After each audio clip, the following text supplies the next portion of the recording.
বিপিএলের এবারের আসরে খুলনার নেতৃত্ব দেবেন মেহেদী হাসান মিরাজ।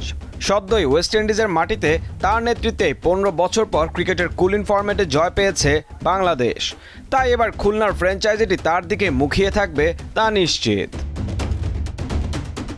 বিপিএলে এখন পর্যন্ত শিরোপা ছুঁয়ে দেখা হয়নি খুলনার। 2012 সালে প্রথম আসরে সেমিফাইনাল খেলার পর 2019-20 মৌসুমে একবার ফাইনালে খেলার সৌভাগ্য হয়েছিল দলটার। তাই অধরা শিরোপা জয়ের মিশন এবার টাইগারদের মাথায়। দলের প্রধান কোচের দায়িত্ব পেয়েছেন তালহা জুবায়ের।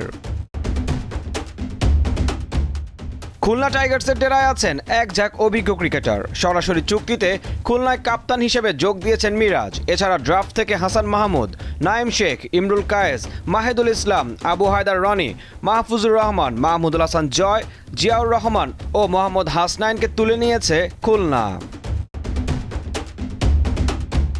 রিটেন খেলোয়াড় হিসেবে দলে ভিড়িয়েছে আফিফ হোসাইন ও নাসুম আহমেদকে।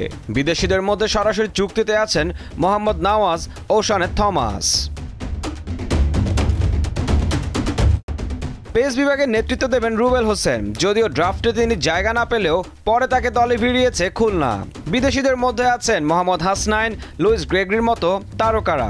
এছাড়া ফ্র্যাঞ্চাইজিটি দলে ভিড়িয়েছে আফগান তারকা ইব্রাহিম জাদরান ও দরবেশ রাসুলিকে। ঈশান হাসান, দীপ্ত স্পোর্টস।